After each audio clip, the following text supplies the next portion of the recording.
Vijay Mallya took 9,000 crore from India and ran away to UK, but ignited an old debate in the country. Bank privatization has become a major issue in the whole world.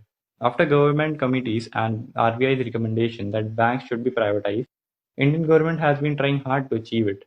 RBI recommended that India should have only 5 state-owned banks, and with government support, they could have achieved it.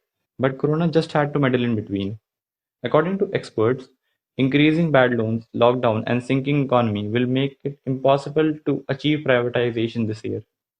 Privatization is not a new idea. The 1947 partition did not just misplace people, it also misplaced the economy of West Bengal and Punjab.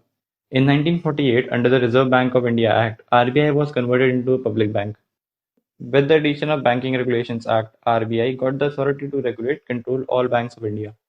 In 1969, Indira Gandhi in a broadcast announced that 14 private banks would be converted into public banks.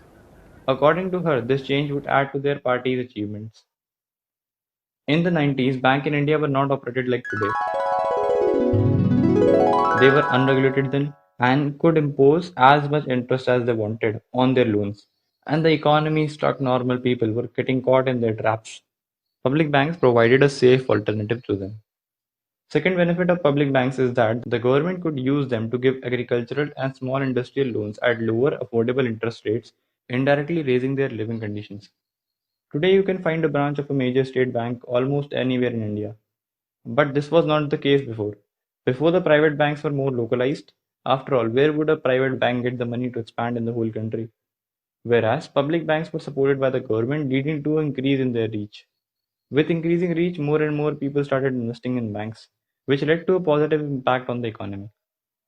If banks are privatized, people would also lose their jobs because private companies always remove extra posts to maximize profit. This will further increase unemployment.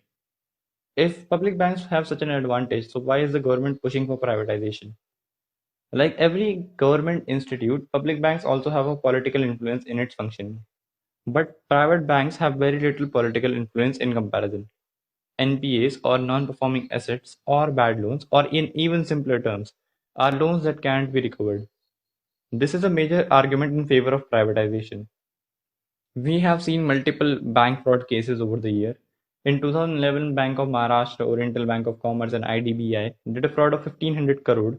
In 2004, I guess the most famous fraud case of Vijay Mallya came to light. Similarly, in 2015, Central Bank of India, in 2016, Syndicate Bank, and Neeraj Modi's 11,000 crore latest scam are some more examples. In fact, Financial Stability Report of RBI suggests that between 2017 and 18, banks had total fraud cases of a whopping 30,000 crores, and the NPAs in this crisis are expected to double. For clarity, every NPA is not a fraud. Sometimes individuals or organizations that take loans are unable to pay due to their project not being viable anymore.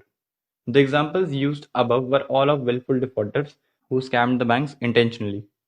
NPAs of public banks are more than that of private banks because public banks are involved in government schemes like giving loans to textiles, agriculture, small businesses that may not be recovered every time. So more NPAs are not the fault of public banks. And if we are just considering frauds, then private banks are much more susceptible to fraud than public banks.